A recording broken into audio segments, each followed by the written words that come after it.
Hi everyone. Welcome to another episode of Social Learning World. In this video, we are going to explain NCERT 9th Standard History Lesson Nazism and the Rise of Hitler Part 2. Hitler Rise to Power. In this section, we are going to see the main points related to this topic. Adolf Hitler was born in 1889, Austria. During First World War, he enrolled for the army, acted as a messenger in the front, became a corporal. In 1919, he joined a small group called the German Workers' Party. He took over the organization and renamed it as National Socialist German Workers' Party, came to be known as Nazi Party. Hitler was born in 1889 in Austria. He spent his life in poverty. When the First World War broke out, he enrolled for the army, acted as a messenger in the front.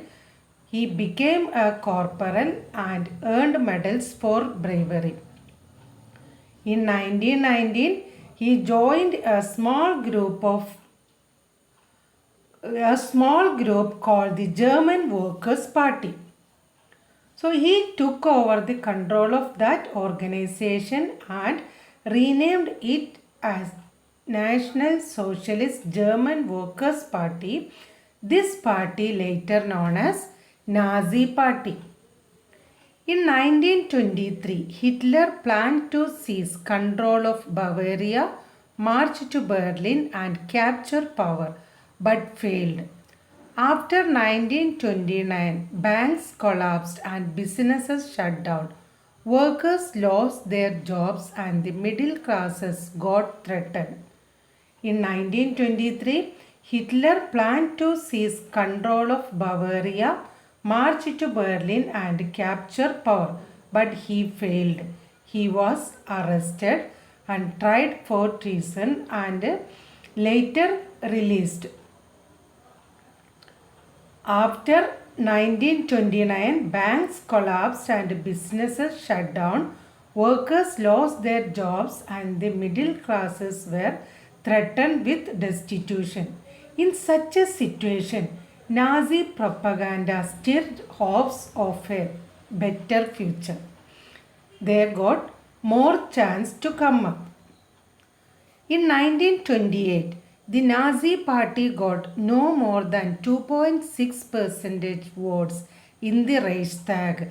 Reichstag means the German parliament. Name of German parliament is called Reichstag.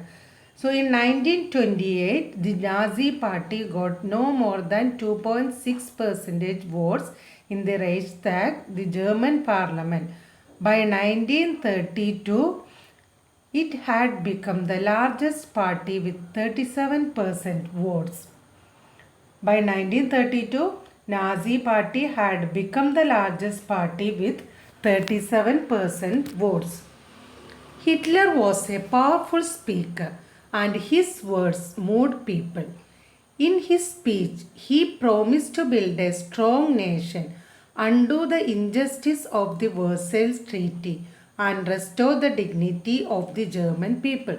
He also promised employment for those looking for work and a secure future for the youth. Hitler was a powerful speaker. His passion and his words moved people. So he promised many things to people. He promised to build a strong nation, undo the injustice of Versailles Treaty, and restore the dignity of the German people. He promised employment for those looking for work and secure future for the youth. He promised to weed out all foreign influences and resist all foreign conspiracies against Germany. Now, the destruction of democracy. On 30 January 1933, President Hindenburg offered the chancellorship, the highest position in the cabinet of ministers, to Hitler. On 30 January 1933, President Hindenburg offered the chancellorship. Chancellorship means highest position in the cabinet of ministers, to Hitler. By now, the Nazis had managed to rally the conservatives to their cause. Having acquired power, Hitler set out to dismantle the structure of democratic rule. So we can see how he destroyed democracy. A mysterious fire that broke out in the German parliament building in February facilitated his move.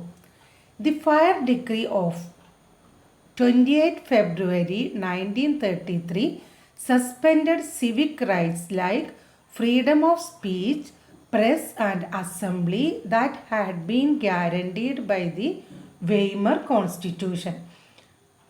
There was a fire in the parliament building. After that, the fire decree was there. The fire decree of 28 February 1933 indefinitely suspended civic rights like freedom of speech, press and assembly that had been guaranteed by the Weimar Constitution.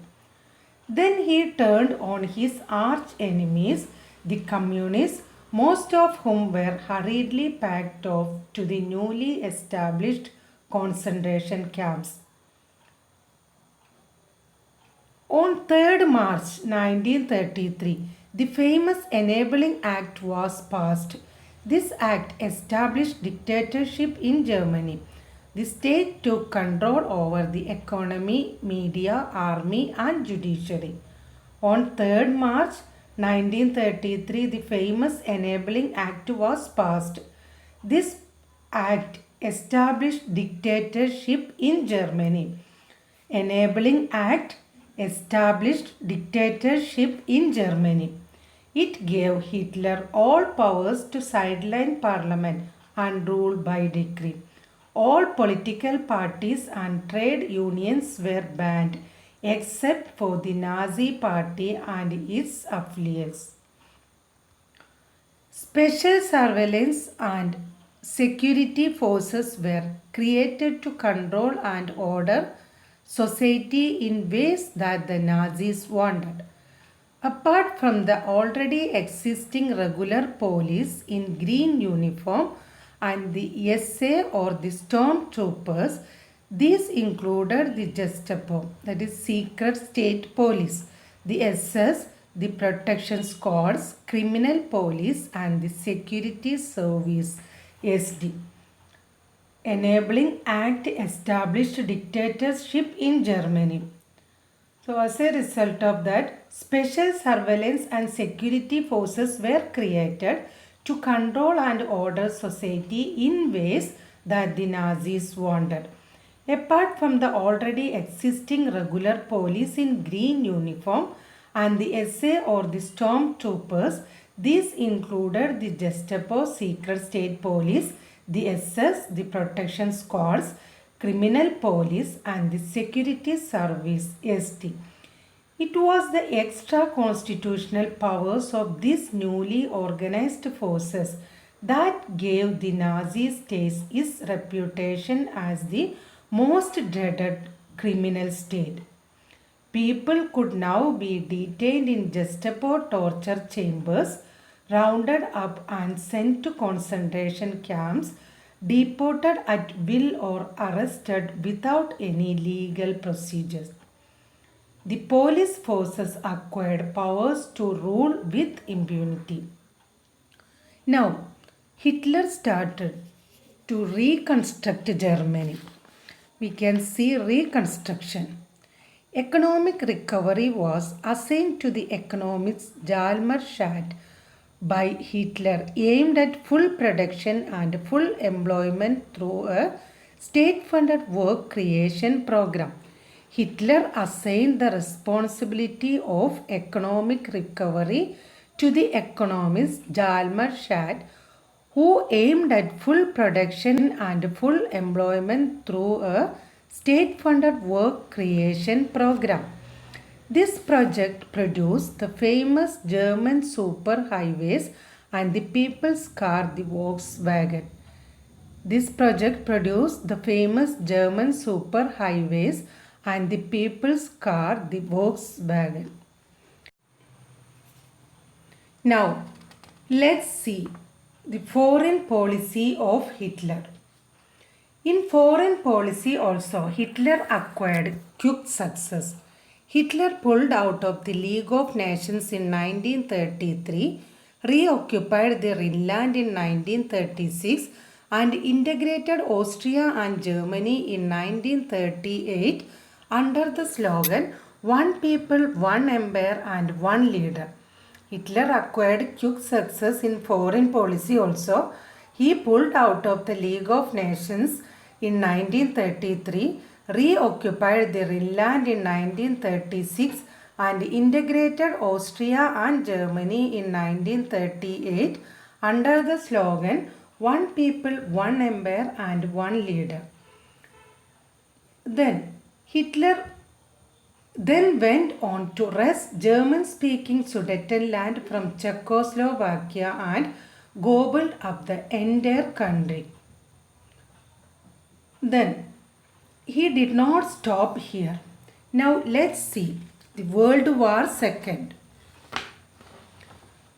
In September 1939, Germany invaded Poland. This started a war with France and England. In September 1940, a tripartite pact was signed between Germany, Italy and Japan.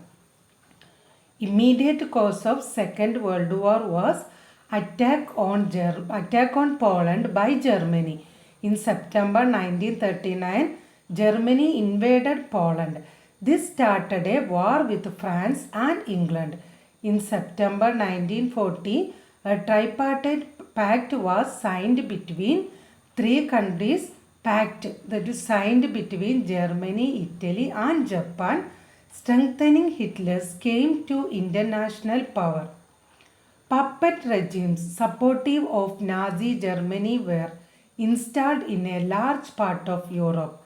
By the end of 1940, Hitler was at the pinnacle of his power. Now, Hitler moved to achieve his long-term aim of conquering Eastern Europe. He wanted to ensure food supplies and living space for Germans.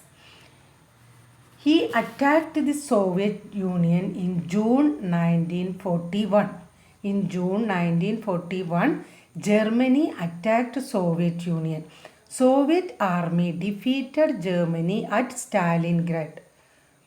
Japan bombed the US base at Pearl Harbor.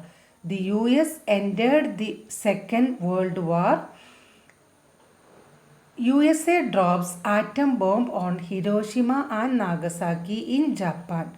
The war ended in May 1945 with Hitler's defeat. In 1941, Hitler attacked Soviet Union. So through this, he exposed the German Western Front to British aerial bombing and the Eastern Front to the powerful Soviet armies. The Soviet Red Army inflicted a crushing and humiliating defeat on Germany at Stalingrad. Soviet army defeated Germany at Stalingrad. After this, the Soviet Red Army hounded out the retreating German soldiers until they reached the heart of Berlin, establishing Soviet hegemony over the entire Eastern Europe for half a century thereafter. But this time, later Japan bombed the US base at Pearl Harbor. The USA had resisted involvement in the Second World War. It was unwilling to once again face all the economic problem that the First World War had caused, but it could not stay out of the war for long because Japan was expanding its power in the East. It had occupied French Indochina and was planning attacks on US naval bases in the Pacific. When Japan extended its support to Hitler and bombed the US base at Pearl Harbor, the US entered the Second World War in 1941. The war ended in May 1945 with Hitler's defeat and the US dropping of atom bomb on Hiroshima in Japan. Okay, in next video we'll discuss the main points related to the topic, the Nazi worldview.